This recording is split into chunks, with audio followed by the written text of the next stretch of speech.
Ei, gente, estamos aí para mais um vídeo. Desta vez vai ser direito do trabalho. A gente vai começar a falar dos princípios, ok? No vídeo de hoje eu vou estar falando do princípio da proteção, tá? Mas antes, vamos dar uma olhada nas funções dos princípios. Bom, temos três funções dos princípios, que é a função informadora, função normativa e função interpretativa, ok? Vamos por parte. Função informadora. Função informadora no sentido de que os princípios eles vão servir de inspiração para os legisladores na formulação das normas jurídicas. Então, quando os legisladores forem formular as normas jurídicas, eles vão seguir como parâmetro, né, como fonte de inspiração, os princípios. Então, quando eu digo que ela é informadora, os princípios são informadores nesse sentido, tá? De servir de inspiração para os legisladores na formulação da norma jurídica, ok? Depois a função normativa. A função normativa, por conta de quando eu tiver uma omissão ou lacunas, né, a serem preenchidas das normas, a norma for omissa ou tiver lacunas aí, eu vou preencher essas lacunas, essas omissões da lei com os princípios, tá? Isso está no artigo 8º da CLT. O artigo 8º da CLT tem a seguinte redação: as autoridades administrativas e a Justiça do Trabalho, na falta de disposições legais ou contratuais, decidirão conforme o caso pela jurisprudência, por analogia, por equidade e outros princípios e normas gerais de direito, principalmente do direito do trabalho. Então, outros princípios, ou seja, é isso que a gente acabou de falar. Isso que está explícito no artigo 8º da CLT é a função normativa dos princípios, né? Ou seja, quando tiver omissões ou lacunas a serem preenchidas, eu vou utilizar aí os princípios para preencher essas lacunas, né? E essas omissões. Por fim, a função interpretativa. A função interpretativa no sentido de que os princípios vão orientar os intérpretes e os aplicadores do direito. Então, os aplicadores de direito, os juízes, os intérpretes, vão utilizar os princípios como parâmetro para esta interpretação, ok? Agora vamos passar então para o princípio em si. O princípio que a gente vai estar estudando hoje, como eu disse, é o princípio da proteção. Bom, é evidente que o empregador, né, em relação ao empregado, ele tem uma condição mais favorável economicamente, ele é superior economicamente falando, né? Então tem uma relação de superioridade do empregador para o empregado em questão econômica. Então o princípio da proteção, ciente disso, veio trazer o quê? Veio balancear esta relação de forma que o empregado tem uma superioridade jurídica frente ao empregador, ok? Então, pelo princípio da proteção, o empregado vai estar em um polo, em uma relação superior ao empregador em sentido jurídico, vai ter uma superioridade jurídica, tá bom? Jurídica. Então, o princípio da proteção a gente pode dividi-lo, desmembrá-lo em três. Primeiro, a gente tem o indúbio pro operário. Depois, a gente tem a aplicação da norma mais favorável ao trabalhador e depois a aplicação da condição mais benéfica ao trabalhador, ok?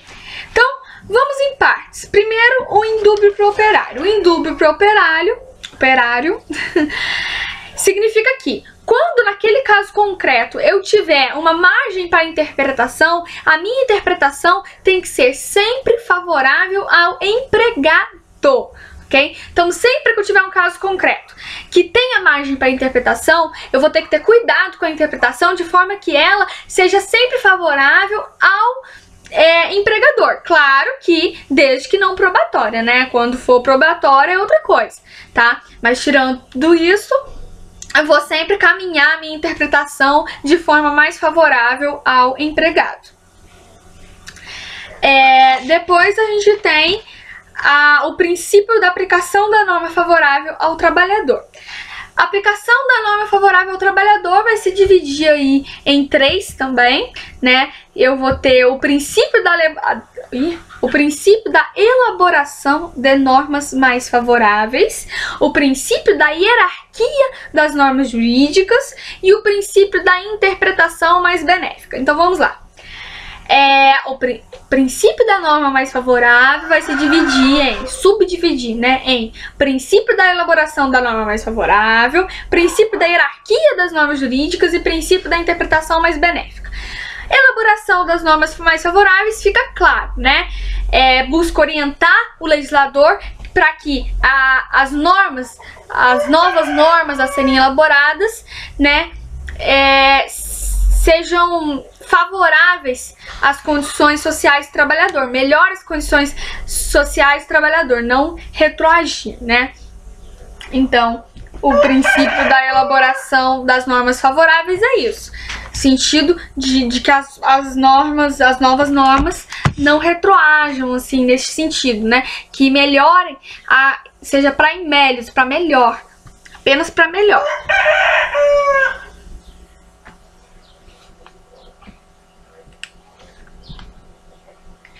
Então, o princípio da elaboração das normas favoráveis é isso, que as novas normas têm que visar a melhoria da condição social do trabalhador, ok? Isso é fácil, né? O próprio nome já fala, princípio da elaboração da norma mais favorável. Elaborar uma nova norma que traga condições melhores, condições sociais melhores ao trabalhador. Depois, a gente tem o princípio da hierarquia das normas jurídicas. O que é isso? Quer dizer que, independente da hierarquia, eu vou aplicar a norma que for melhor, mais favorável para o empregado. Então, por exemplo, eu tenho lá uma Constituição e a Convenção, né? Pela hierarquia... Você já acertou o que eu tô fazendo hoje? Não. Pela hierarquia, eu tenho que a Constituição, ela vai acima, ela tá... Oh, mãe, eu tô gravando, mãe. Depois você não fala. A Constituição, ela tá acima da Convenção.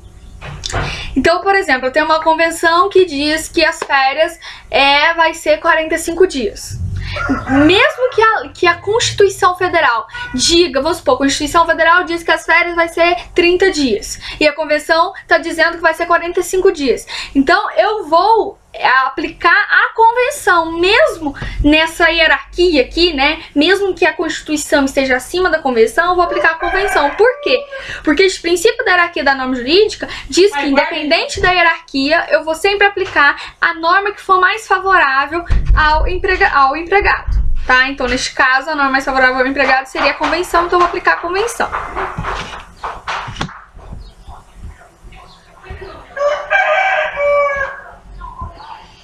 Depois eu tenho o princípio da interpretação mais benéfica. É aquilo que eu já citei anteriormente, né? Que se eu tiver uma omissão ou uma situação de 2 normas, por exemplo, tem uma situação que pode ser aplicada a 2 normas, ou uma norma com 2 sentidos, eu vou sempre usar aquele sentido ou aquela interpretação, ou aquela norma que seja mais favorável, né, que visa o interesse do trabalhador, que seja melhor, mais favorável ao trabalhador. Então, o princípio da interpretação mais benéfica é isso. Se eu tenho uma omissão, se eu tenho uma dúplice da norma, né, uma norma com 2 sentidos, eu vou usar aquele sentido, aquela interpretação que visa o interesse do trabalhador, que eu vou estar sempre visando o interesse do trabalhador, ok?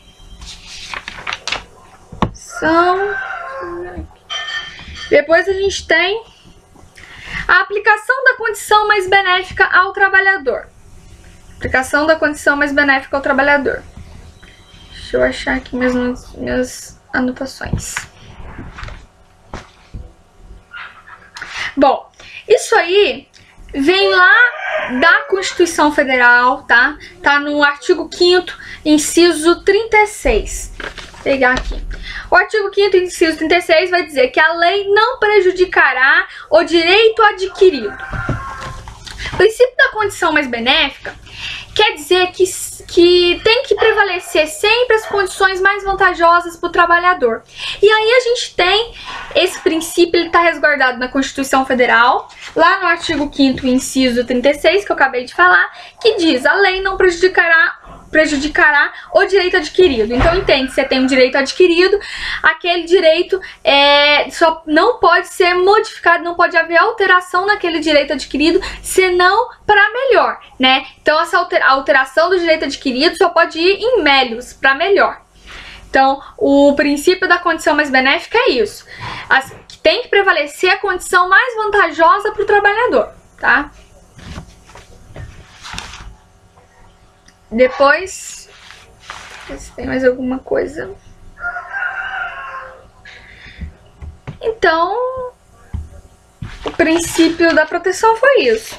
Vamos dar uma passada aqui, uma resumida, pra gente fechar o vídeo. Então, princípio da proteção, né? Voltando aqui, eu coloco na aplicação do princípio da proteção, vai sempre colocar aí o empregado em uma relação superior, uma superioridade jurídica frente ao empregador, tá? Então, o empregado vai ter uma superioridade jurídica frente ao empregador no princípio da proteção, ok? O princípio da proteção vai se dividir em 3. Eu vou ter um indúbio pro operário, a aplicação da norma mais favorável ao empregado, ao trabalhador, e a aplicação da condição mais benéfica ao trabalhador, tá? Então, indúbio pro operário quer dizer que eu vou sempre tender a minha interpretação de forma favorável aos interesses do trabalhador, de forma favorável ao trabalhador. Então, quando eu falo de indúbio pro operário é isso. Caminhar a minha interpretação de forma mais favorável ao trabalhador, ok? A não ser, né, desde que não seja probatória, como eu disse. Depois eu tenho aqui a aplicação da norma mais favorável ao trabalhador, né, que vai ser aplicada a norma mais favorável ao trabalhador, independente da hierarquia, né, como eu disse ali. A elaboração também, as novas normas a serem elaboradas vão ter que observar aí, vão ter que dispor de forma mais benéfica ao trabalhador, né, e a interpretação da norma também, né? Como eu disse, questão da norma ser omissa, como tá lá no artigo 8º, a interpretação também tem que ser favorável nesse sentido. E depois a gente tem a condição mais benéfica ao trabalhador, que tem que ser usada, né? Sempre a condição que for mais benéfica, mais favorável ao trabalhador, né? Que não pode retroagir nos direitos, que a modificação dos direitos do trabalhador só podem modificar em melius, para melhor, ok? Depois, aí esse último que eu falei aí, da condição mais benéfica ao trabalhador, é importante porque esse princípio, ele tá lá resguardado, ele vem lá, né, da Constituição, no artigo 5º, Direitos Fundamentais, no inciso 36, né, que vai falar lá da questão que a gente já falou, que a lei não prejudicará o direito adquirido. Então, o direito adquirido, ele só pode ser modificado, alterado em melius, para melhor. Okay? Então, o vídeo fica por aqui. A gente tratou do princípio da proteção. Próximo vídeo a gente vem tratando do princípio da irrenunciabilidade de direitos. Qualquer dúvida, qualquer coisa, a gente puder eu estarei respondendo. Se tiver ao meu alcance, pode deixar nos comentários. E eu vou deixar meu e-mail também no final do vídeo e na descrição do vídeo. Pra quem quiser mandar, pedir resumo, que eu faço resumos e tal, dos princípios, da matéria, esquemas, ou quiser perguntar alguma coisa, quiser, né, como fala, trocar conhecimentos, também estamos aí abertos. Então, até o próximo vídeo.